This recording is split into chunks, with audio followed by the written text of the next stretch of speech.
Ah, it's Franken-time.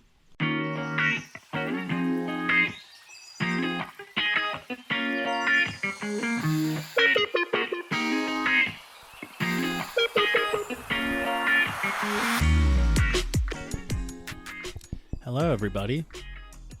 Happy you're here. Happy to be here as well. Welcome to my YouTube channel. What? YouTube channel? Yeah, that's right. I got a YouTube channel now. Because why not? You know? Hey, it's 2024. You can do whatever the fuck you want. That's my philosophy, at least.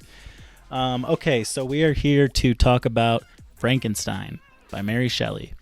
It is one of the first, if not the first, widely considered science fiction book of all time. And it is indeed science fiction because there's science and there's also fiction. So basically the idea of this channel, at least in its first iteration, is going to be book and film reviews. And more sort of like the video essay kind of things. Because I have been doing that lately, and as an aspiring writer, it's been very helpful for me to unpack how great stories are told.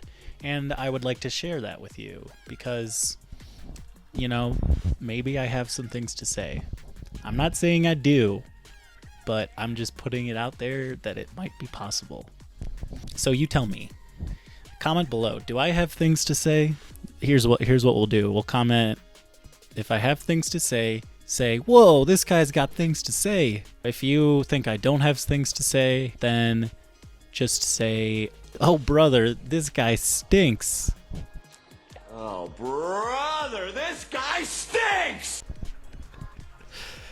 There's like a 25% chance this makes the final cut, but okay, let's rock and roll. I'm feeling a little saucy, so let's do this. Like I said, we're talking about Frankenstein today. The next book is going to be this, The Sympathizer, which is what I'm reading right now, by Viet Thanh Nguyen.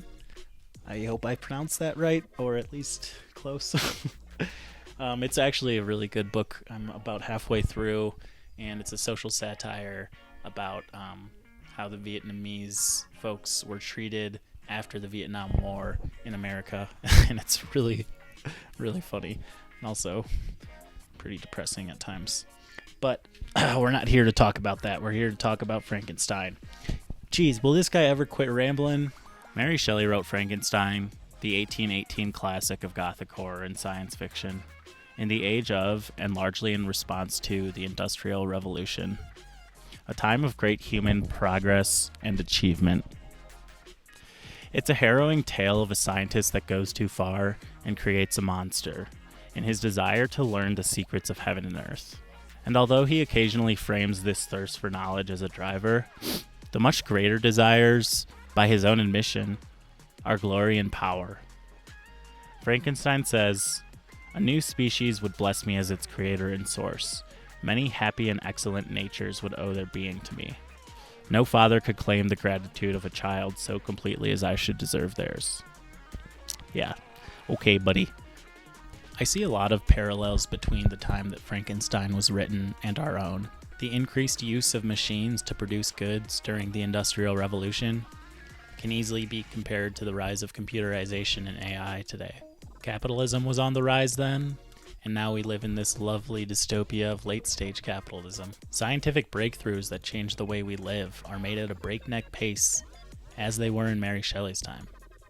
Injustice, though objectively worse at the time of Frankenstein's writing, has wrought frustration and social upheaval in both periods. Romanticism ideals of imagination, individuality, connection with nature, and the importance of subjectivity arose largely in response to the Age of Enlightenment, whose philosophy centered around the importance of knowledge obtained through reason and scientific empiricism. And I'm vastly summarizing a very complex topic here, because guess what? I'm not a philosopher. Try as I might to say philosophical shit at times, I'm not. But it is important to note that Romanticism had a huge impact on Mary Shelley's writing. In fact, she was considered one of the key Romantic thinkers of her time.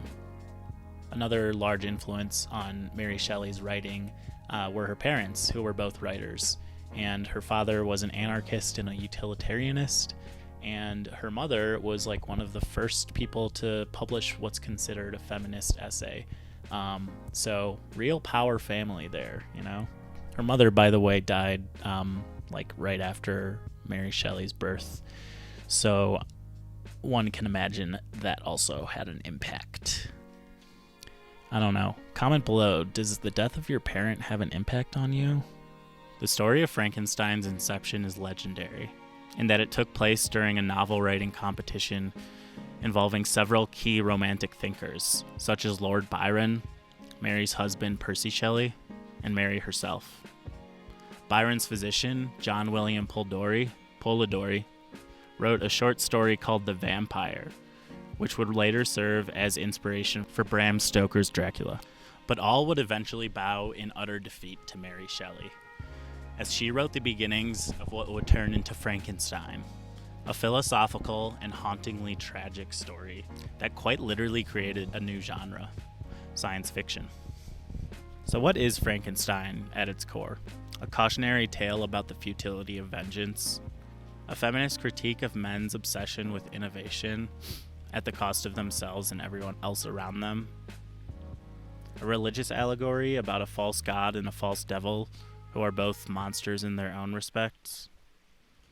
Quite probably it is all of these things, and you could write entire books on all of them.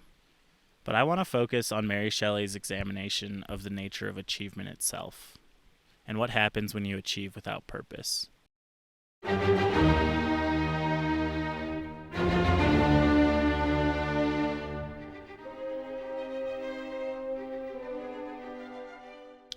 The perception of Frankenstein and his monster has been warped through countless adaptations to a point that people who haven't read the novel likely think that the monster's name is Frankenstein.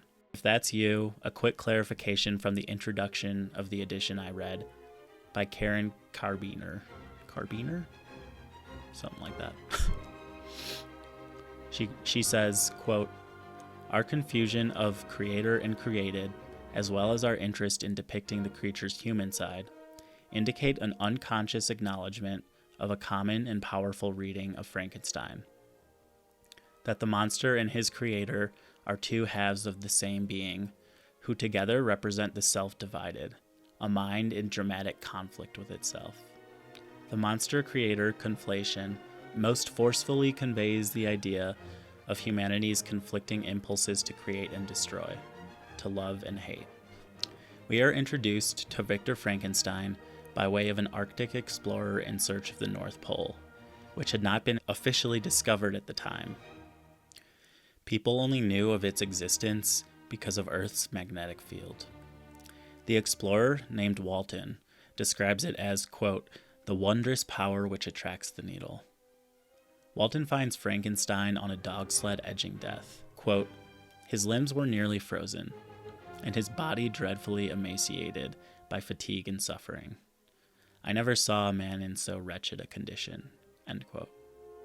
By the way, I think that's the most commonly used word in this book, wretched.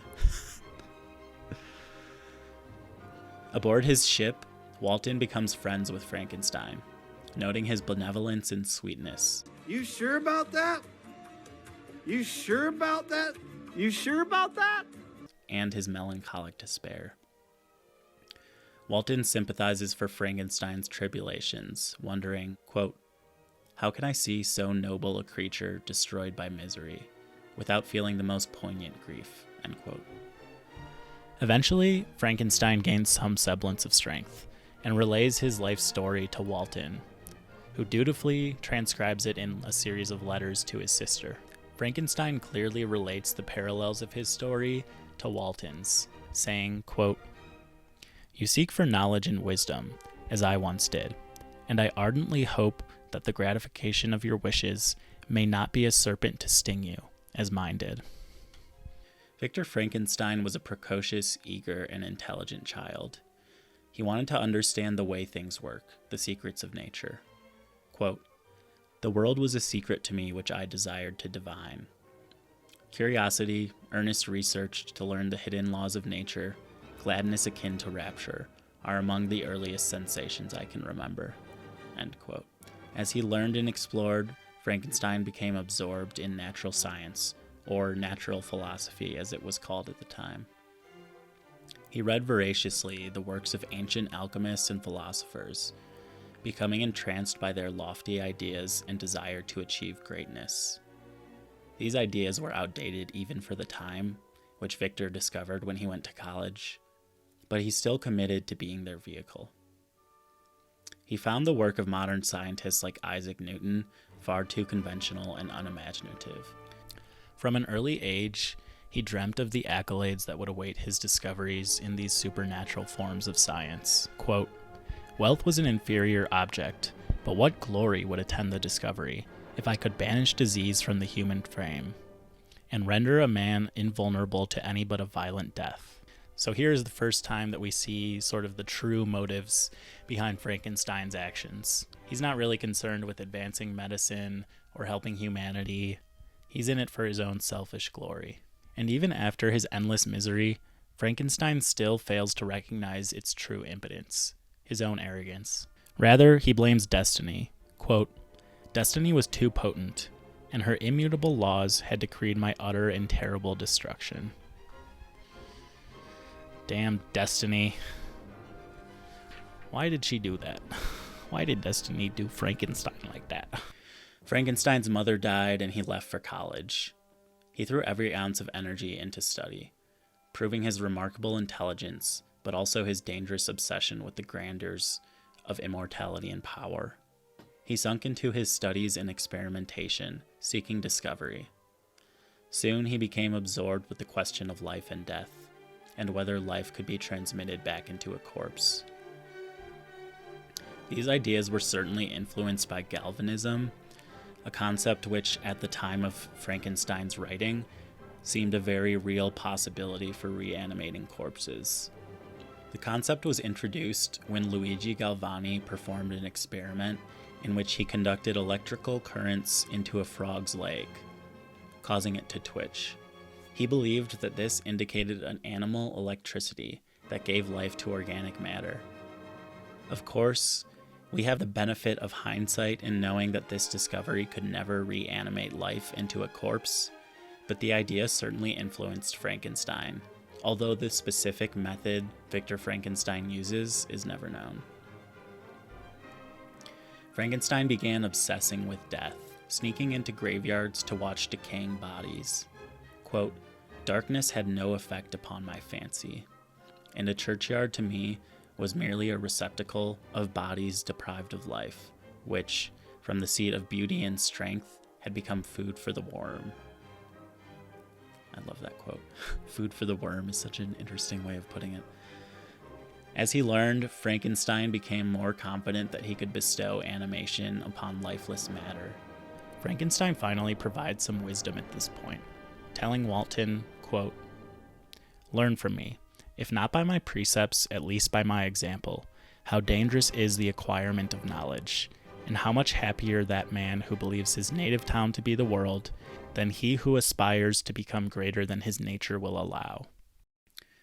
Frankenstein is rich with theme and philosophy, but this is the message that I wish to analyze, because I feel it is most relevant for the time we live in.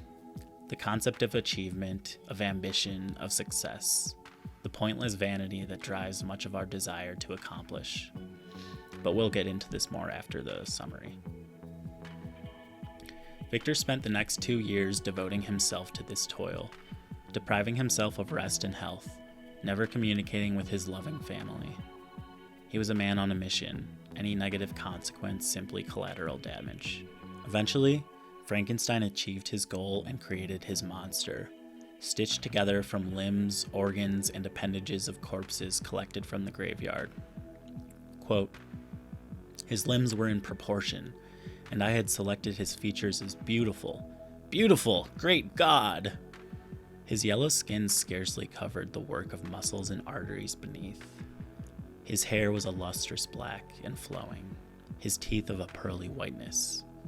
But these luxuriances only formed a more horrid contrast with his watery eyes, that seemed almost of the same color as the dun white sockets in which they were set, his shriveled complexion and his straight black lips. The monster came to life, but immediately Frankenstein became horrified with his 8-foot-tall creation. He rushed out of his laboratory and wandered the street in a panic. He cursed the wretch and rejected it, and felt only elation when he discovered that his monster had vanished upon his return. Again, here we see Victor's thoughtlessness and selfishness. Rather than take accountability for the monster that he created, he leaves it to fend for itself. Later in the story, Frankenstein returns home to find that his brother has been murdered. When he spotted the monster at the site of the crime, he knew that it was responsible. Still, Victor did not confess what he'd done. Not because he feared nobody would believe him, but because he feared what they would think of him. So he sat by and watched a falsely accused family friend be sentenced to death. After a good deal of whining about his wretched condition, Frankenstein went off to clear his head by hiking in the Swiss Alps. And upon reaching the summit, the monster approached across a sheet of ice, running with, quote, superhuman speed. Frankenstein and his monster then commenced a rap battle, in which Frankenstein dropped bars such as, quote, "Begone, vile insect, or rather stay, that I may trample you to dust." And the monster replied with, quote, "If you refuse my conditions, I will glut the maw of death, until it be satiated with the blood of your remaining friends." End quote. We'll come back to these conditions that the monster had proposed, because it's here that we find out what the monster has been up to since his creation. The monster came into being confused and afraid. He was a newborn baby trapped in a giant's body, and described his memory and sensations during this period as, quote, confused and indistinct. He took solace in a nearby forest, discovered the wonders of life, and subsisted mostly on berries, nuts, and roots. The creature soon learned that humans are super not chill with him. When he happened upon a village, the people shrieked, ran away, and attacked him, and he escaped with injuries from the stones thrown at him. A cottage in the countryside became his residence for the next few months, during which time he learned about the human condition, along with how to read and speak, thanks to the family that lived there. He also learned about the family's life story, which the monster relays to Frankenstein. If you're keeping track at home, by the way, this is now a life story within a life story within a life story. It's like, what the fuck is this book, Inception? Am I right? What a great joke. Just thought of that right now. It's Frankenception, baby. The monster's affinity towards the cottagers swelled, and he started taking up random acts of kindness, such as gathering logs or clearing snow. But more than anything, he wished to make himself known, that they might love and accept him. But he recalled how the villagers had reacted to his sight, and delayed for months, until one day he formed a plan. The father of the family was blind, so the creature figured that if he introduced himself when the father was alone, the father would be unprejudiced towards his unseemly appearance, and could convince the family not to freak out. The plan went well at first, but soon the rest of the family returned, and running out of time, the monster dropped to his knees and confessed everything to the blind father. The family walked in and saw an 8-foot-tall monstrosity clutching at the feet of their helpless father, and naturally did not take it well. The monster escaped off into the woods, cursing himself, his creator, and the family, but eventually returned to give them another chance. However, when he learned that the family moved out of the cottage entirely, rage overcame him, and he burned down the cottage. Two final events pushed the monster past the brink into wrath and revenge. First, the creature rescued a young girl from drowning in a stream, but when an older man found them, he shot the monster with a rifle and ran off with the child. Second, the creature found a young boy, who upon seeing the beast, yelled at him and said, "My papa is Mr. Frankenstein." Hearing the name of his cursed creator, the monster decides that the boy will be his first victim and strangles him to death. Quote, "I too can create desolation. My enemy is not invulnerable. His death will carry despair to him, and 1,000 other miseries shall torment and destroy him." The monster finished his speech to Frankenstein with a demand. He wished for Frankenstein to make him a female counterpart. He claimed that his good and benevolent being was debased by the rejection of humans, and now he was lonely, miserable, and wretched. When Frankenstein refused, the monster reavowed his vengeance. Quote, "I will revenge my injuries. If I cannot inspire love, I will cause fear, and chiefly towards you, my arch enemy. Because my creator, do I swear an indistinguishable hatred. Have a care, I will work at your destruction, nor finish until I desolate your heart, so that you shall curse the hour of your birth." End quote. After extensive argument, Frankenstein finally consented to the monster's demands. He ditched his family and friends to toil and squalor on a scarcely populated island off the coast. But he soon had second thoughts. What if the second beast does not accept her condition of isolation with the monster? What if she is even more wretched than he? What if they can do the dirty and make little monster babies? One night, having these thoughts, Frankenstein saw the demon spying through a window. Quote, "A ghastly grin wrinkled his lips as he gazed upon me." Trembling with passion, Frankenstein destroys the second creature he was working on, vowing never to fulfill his promise. This act launched the monster full tilt into vengeance. After promising Victor, quote, "I will be with you on your wedding night," the monster began killing Victor's friends and family, one by one, culminating in the murder of Victor's beloved Elizabeth on the night of their wedding. Frankenstein was silly to assume that the monster's words meant that he was going to kill Frankenstein, not Elizabeth, so Victor left Elizabeth alone that night. Having lost everyone he cared about, Frankenstein swore vengeance on the monster and began following him, visualizing a grand finale in which one of them would die. But the monster was only toying with Frankenstein, and being better equipped to handle the cold, he led Victor farther and farther north, until they needed to use dog sleds to traverse the massive ice sheets. This is where Walton finds him in pitiable condition, all his sled dogs dead but one. Victor finishes telling his story to Walton, who has come to love him like a brother, and sees him as a faultless victim of the monster, a viewpoint funnily enough echoed by Mary's notoriously unfaithful husband Percy Shelley. I mean, just look at the guy. Still, one cannot help but feel sympathy for Victor, as he has truly endured unimaginable tragedies. But even on his deathbed, he still fails to accept responsibility. Quote, "Farewell, Walton. Seek happiness and tranquility, and avoid ambition, even if it be only the apparently innocent one of distinguishing yourself in science and discoveries." We get one more run-in with Frankenstein's monster. After the death of his creator, he comes to say farewell and express his regret, but blames the constant rejection he faced as the cause of his malignity. Quote, "No guilt, no mischief, no misery can be found comparable to mine. When I run over the frightful catalogue of my sins, I cannot believe that I am the same creature whose thoughts were once filled with sublime and transcendent visions of beauty and the majesty of goodness. But it is even so, the fallen angel becomes the malignant devil. Yet even that enemy of God and man, Satan, had friends and associates in his desolation. I am alone." The monster's self-pity, while it doesn't excuse his murder of innocents, is certainly more understandable than Frankenstein's, and he at least expresses genuine remorse for his actions.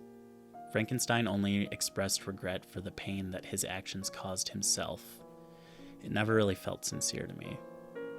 And in the end, the monster vows to travel as far north as he can and build a funeral pyre that will destroy his remains and any evidence that might lead to another creation as himself from being. Victor Frankenstein is not an inherently evil man. He is pushed to immorality by factors that affect all humans. Selfishness, vanity, pride, arrogance. Of course, he's got those in spades, but hey, you know, everybody's got their flaws. He becomes obsessed with achievement in order to fulfill these base desires. He wants glory. He wants to be loved, worshipped even. He puts little to no thought into the implications of his rash experiments. All he knows is he's on the brink of something that's never been done before, and that's reason enough for him to do it. Why is it that us humans are obsessed with this kind of thoughtless achievement? Ambition is heralded as an admirable quality, something to vaunt in interviews. But how many of us stop and ask why we have ambition? What do we actually hope to accomplish besides attaining glory, money, distinction? I'm not saying that ambition is evil. Far from it. Intrinsic ambition, I believe, is vital in keeping one engaged with one's work. I am also not hating on anybody who has ambition by necessity. By all means, get that bag, baby. But when it is external validation we crave, or status, or material goods that we don't need, what's the point? All it does is line the pockets of those who've climbed the ladder through their own thoughtless ambition.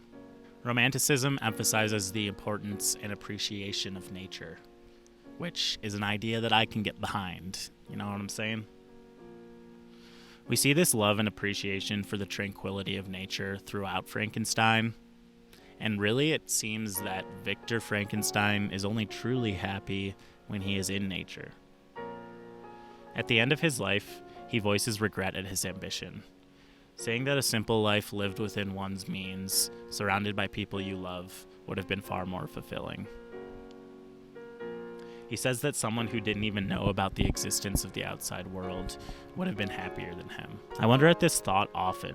I think back on my childhood, before the internet really took off, when if you wanted to see one of your friends, you would call their home and ask if Victor was around, or go ride your bike to see them.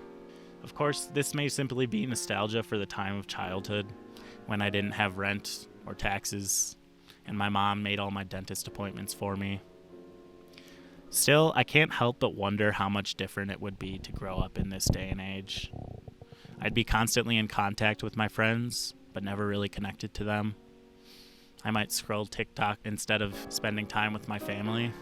I would crave the validation that came from my social media posts, rather than living in blissful ignorance of what awaited children of the future. Success is different for everyone. For some, it might mean becoming a doctor or a lawyer or simply finding someone to spend your life with. For me, it means living a sustainable and balanced life and making a living off something that matches my talents.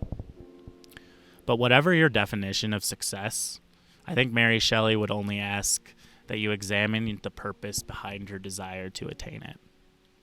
This is one reason why the story and its message has lived on well past its author. Victor Frankenstein is a timeless example of one who nearly works himself to death and has nothing to show for it by the end of the story but grief and misery. He is a 19th century personification of hustle culture, grinding towards power and glory while neglecting his family and friends for 3 years. His destruction is brought on by his own narrow-minded vanity, so much so that he fails to even see the horror of what he's doing until it's too late. Don't be Victor Frankenstein. Alrighty, that's a wrap, baby. I hope you enjoyed, and I'm just going to take a page out of the romanticist playbook and sit here and appreciate this beautiful nature. Yes.